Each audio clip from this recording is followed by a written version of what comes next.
Commissioner Fielder, this is Patricia. Can you hear me? Yes, I can. Thank you.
Good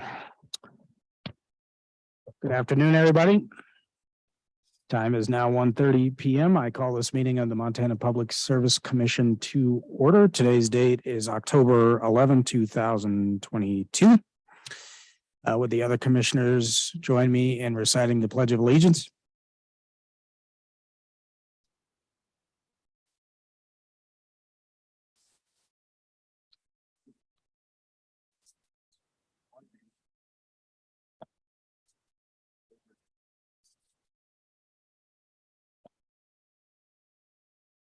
All right, thank you, commissioners.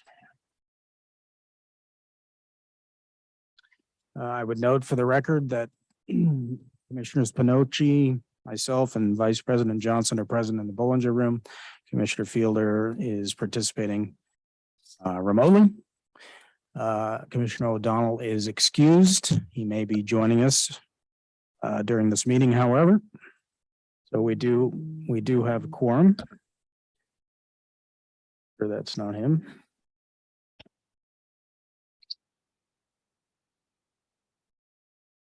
This will be the time and place for public comment. Is there any public commenters in the room? Seeing none. Any public commenters online? Seeing none. No public comment this afternoon. There are no changes to the agenda this afternoon. So let's roll right into action item number 1, which is approval of the commission minutes for the week of October 3rd, 2022. Is there a motion? Mr. President, I move we approve the minutes as distributed. Is there a second? Motion to approve the minutes has been made and seconded. Any changes to the minutes? Discussion on the minutes? Revisions? Seeing none, all those in favor of the Vice President's motion to approve the commission minutes for the week of October 3rd, 2022, signify by saying aye. Aye. All those opposed signify by saying no.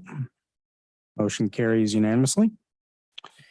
All right, let's move into work session item number 1, which is the PSC strategic plan. This is a commission initiated initiative dealing with the agency organizational structure. We're here to consider revisions to the administrative chain of command and core duties organization structure. Commissioner Fielder.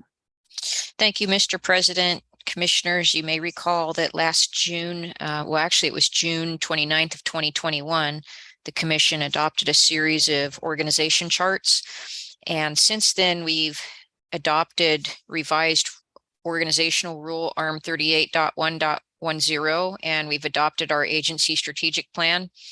And recently, President Brown had asked for feedback regarding possible adjustments to the open executive director and external affairs positions before they are refilled.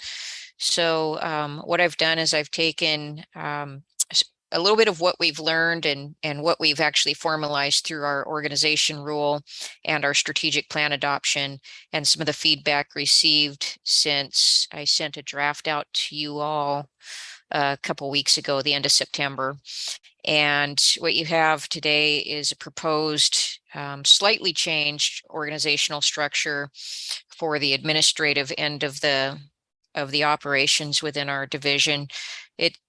Most of the changes are just kind of minor, but the biggest one I would say is that what we've done with the executive director position, or what this proposes to do, would be add the duty of being the director of external affairs, and also cross-training with critical functions, not only in centralized services, not only managing the centralized services division, but cross-training with critical functions. So when there is an absence, the executive director actually could cover or provide adequate coverage within centralized services, so we don't have large gaps in our abilities to keep operating there.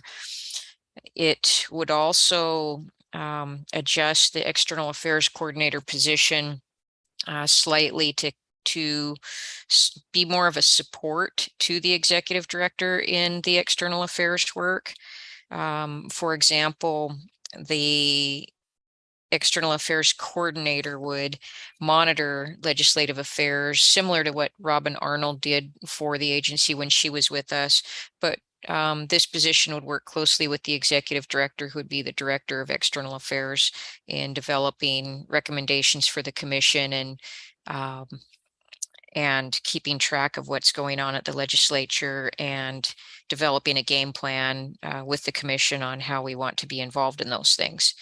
And the external affairs coordinator would also support the executive director in external communications. So slight adjustments to the responsibilities for external affairs, so that it's there's a heavier involvement from our executive director, and a supporting role in it from our external affairs coordinator. The external affairs coordinator would still generally oversee consumer relations. We have a very good structure in consumer assistance programming right now, with a supervisor and 2 additional consumer assistance staff, so that wouldn't change. But what's anticipated here is the external affairs coordinator would keep tabs on major events and major incidents, and work with the commission or commissioners in staying apprised of those matters, and working with the consumer assistance team and helping to resolve some of the more significant issues that might arise. And then also serving as the point person for facilitating public involvement when we have major public involvement anticipated, so that there'd be somebody that would be keeping an eye on that and looking ahead to help us manage time and hearings and public involvement activity on the more controversial issues and that type of thing. So mostly there's slight adjustments, but some of these are a little bit significant based on what we've learned this past year, and based on what we've adopted in our strategic plan and our org rule. So with that, Mr. President, I'd be happy to take any additional feedback or answer any questions before we have a motion, if you like. Thank you, Commissioner Fielder. Questions, comments?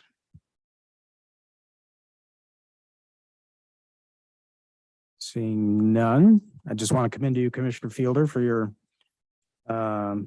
work again on our strategic plan. I will support the changes that you've recommended today. Additional comment? Mr. President. Oh, all right. Please note for the record, Commissioner O'Donnell has joined. And that was the reason for my interruption. Thank you. No questions. Thank you, Commissioner O'Donnell. Additional discussion, questions? If not, I would entertain a motion, Commissioner Fielder. Thank you, Mr. President. I move adoption of the proposed revisions dated October 5th, 2022 to the administrative chain of command and core duties element of our strategic plan.